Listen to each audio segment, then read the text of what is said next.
Hello! Thank you very much for sending me the three pieces. They are sounding really, really good. I've just got to, as sort of with the previous videos, I just want to kind of go through a few suggestions to really, really tidy them up and make them, you know, your absolute best work before you send them off.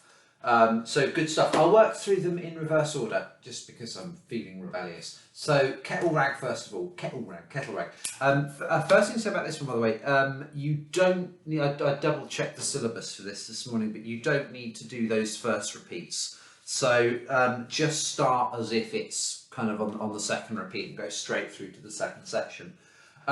You're gonna hate me for saying this, but you're still cutting those crotchets short. So there are two crotchets. It's always in the same part, just when it's sort of repeated at different points throughout the piece that you're cutting short. And it's I think it's in C. I don't actually have the score with me here, but it's the bits that go. Turn that up a bit. You're cutting that third note short.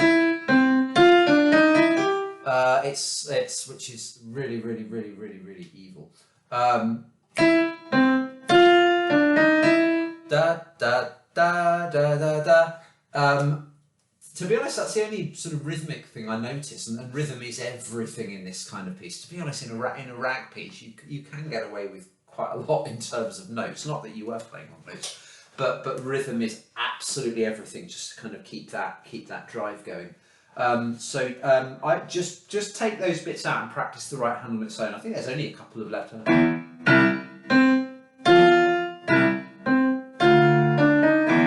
The left hand, if I remember rightly, just kind of stabs at odd notes. But yeah, I really would fix those, because then this is really awesome. Yeah, and also on page 2, where it goes into that really kind of virtuoso-y bit with the sixths, you're doing that really well. But just check the rhythm of the bar, that da da da da bit in the bar before, because again you're missing. Even without the score, I can hear that there's something not quite right there, because there's half a beat missing. So you're playing all the right notes, just like in the, but there's something you're not holding for quite long enough. Remember, it just boil everything down to tars and T's. So if it's a pair of quavers, TT. If it's a crotchet, tar. Da da da ti da da.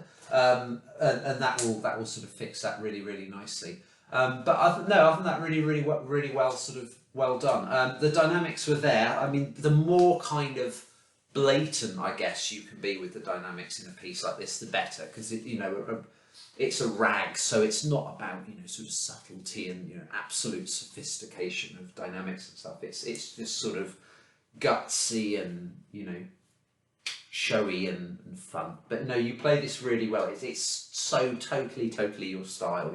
As I've said before, and I mean this as an absolute compliment, you play things as if they've had about 8 espressos before they play, and that's really good. It's really good.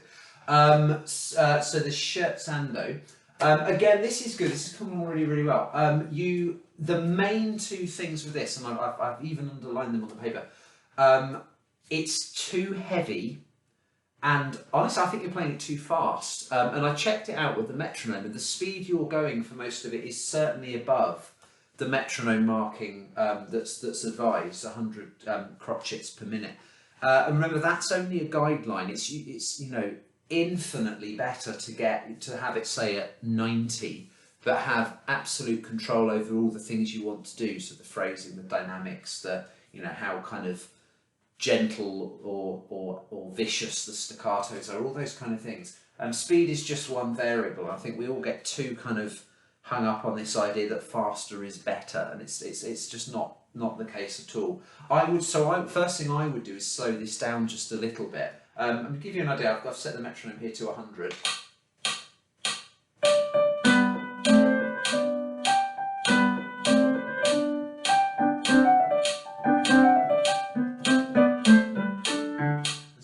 That's the kind of guidance. It's perfectly fine a bit slower. I'm going to take it at about 90.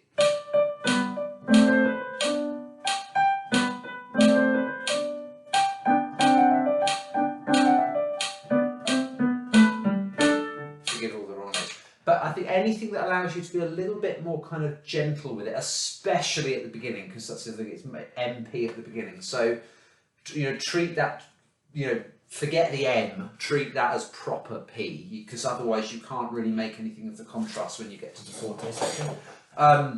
So just a couple of, kind of, it's mostly things like that with this, just kind of overall sort of touch and style things. Wherever you've got kind of the end of a phrase or the end of a cadence, you are doing the staccato, and it's always marked on there. But it always wants to be a kind of light staccato. So, for example, not so much this. That's a massive exaggeration, by the way. You're not doing anything like that. Much more. It's more of a kind of sort of float. It is staccato, but it's kind of quite a sort of wet, feeble staccato that just goes rather than eh. And then similarly in these bits. Where are we?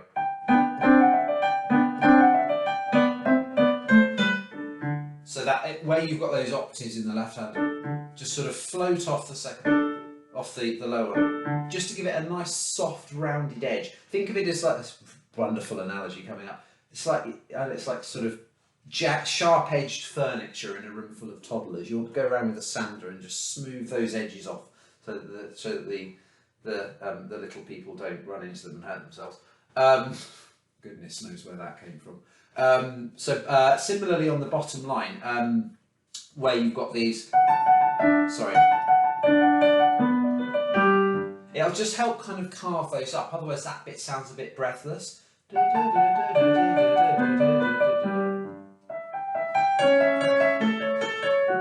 And with each of those, I would sort of grow into them and then die away. So start each one really softly.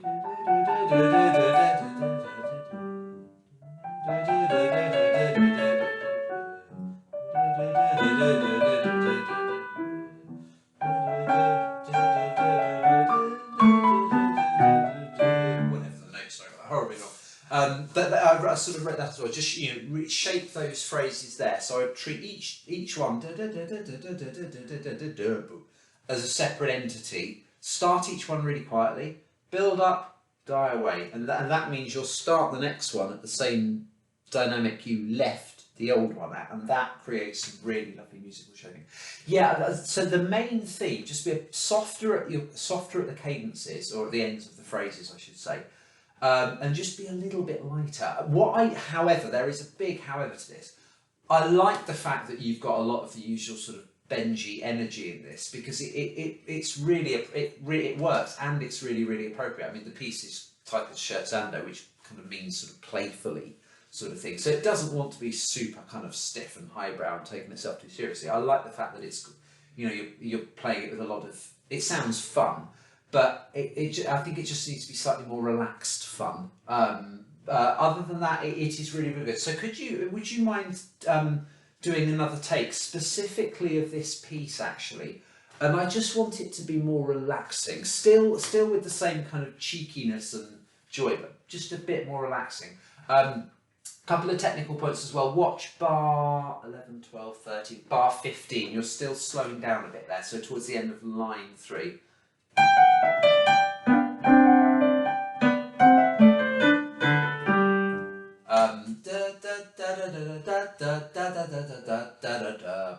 And again, just with the other bits, and really sort of on those last kind of octavey bits in the left hand, really, really quiet. Dynamics as well, top of page, top of the second page, you can really, really kind of get some extra brownie points by sort of exaggerating those. And again, in terms of the character of the piece, the sort of Scherzando thing, exaggerating things like that a bit more will really kind of add the cheekiness and literally the playfulness. And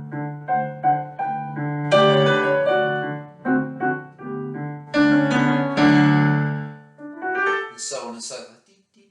Ba ba ba ba ba. Think of it as like, in a sort of cheesy Disney film, you've got sort of, the piccolo's making the noise for the little mouse, and then the tuba's making the noise for the elephants, or something like that. Good. Do another take of that if that's all right, and send it through. Just work on those things. Slow it down a little bit, and just generally a much, much, much lighter touch would I think would improve this massively. Strumble head. Good. Where are you, Strumble head? Here you are. Go through this with the metronome a bit, because your speed is changing quite a bit between, for example, line 1. We'll go for the next step. when you come in with that bit there, and then at the end going out of that into this.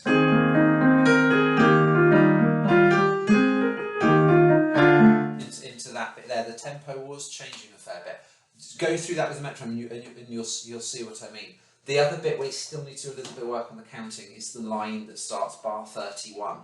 Let me give you a quick demo. 1, 2, 3, 1, 2, 3, 1, 2, 3, 1, 2, 3, 1, 2, 3, 1, 2, 3, 1, 2, 3, 1, 2, 3, 1, 2, 3, 1, 2, 3, 1, 2, 3, 1, 2, 3, 1, 2, 3, 1, 2, 3, 1, 2, 3, 1, 2, 3, 1, 2, 3, 1, 2, 3, 1, 2, 3. Forgive the wrong notes. One more time. 1, 2, 3, 1, 2, 3, 1, 2, 3, 1, 2, 3, 1, 2, 3, 1, 2, 3, 1, 2, 3, 1, 2, 3, 1, 2, 3, 1, 2, 3, 1, 2, 3, 1, 2, 3, 1, 2, 3, and so on and so on and so on and so on. What else was I going to say about this? Yes, accounting. In the main body of this piece, again, you've got loads of lovely energy, and I really, really like that. Just a couple of things.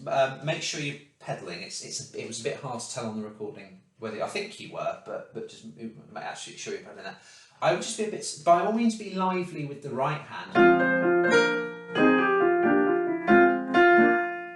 But I wouldn't be. It sounded like you've been a bit staccato with the left, and I'm not sure that's what you want. I think the left wants to be a bit more kind of sticky. Remember, the dots on those left-hand chords are not staccatos, they're making them longer, so if anything, you want to kind of go to the other extreme.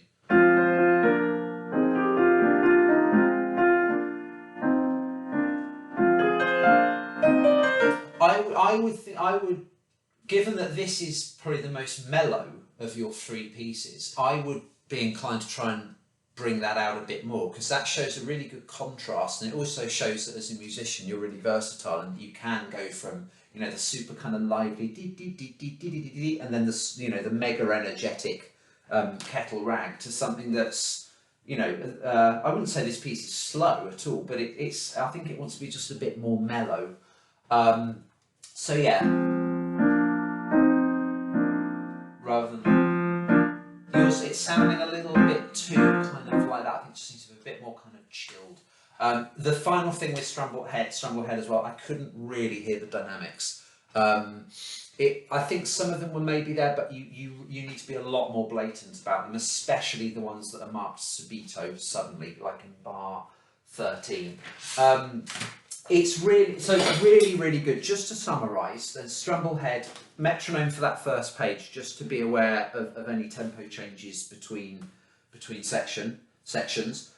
Work on getting those left-hand broken chordy bits a little bit more kind of mellow. You want to sort of keep really close to the keys, kind of like the complete opposite of a staccato where you're sort of bouncing about. Your hands kind of want to jealously guard the notes as if they're sort of semi-stuck to them. Work on counting the rhythm on the line that starts bar 31. Everyone gets that line wrong, absolutely everyone, in terms of the counting. Don't worry, you are not alone. And yeah, with the Scherzando, just lighter, keep the playfulness, but kind of much lighter, you know, phrasing with rounding off those edges. Sort of really gentle, light staccato, not a sort of attacked staccato. Other than that, good. If you've got time, please keep, you know, by all means keep sort of sending recordings, because I will happily kind of keep doing the same sort of feedback. What I would suggest as a next step, if it's all right with you, send me a recording of just the Scherzando, so we can really go to town on the feedback for that. Then we'll do the same for Strumble head. There's really not much more to do with Kettle rag, just sort out those crotchets. Awesome. Hope that's useful, and I will see you very soon. Have a lovely week. Bye.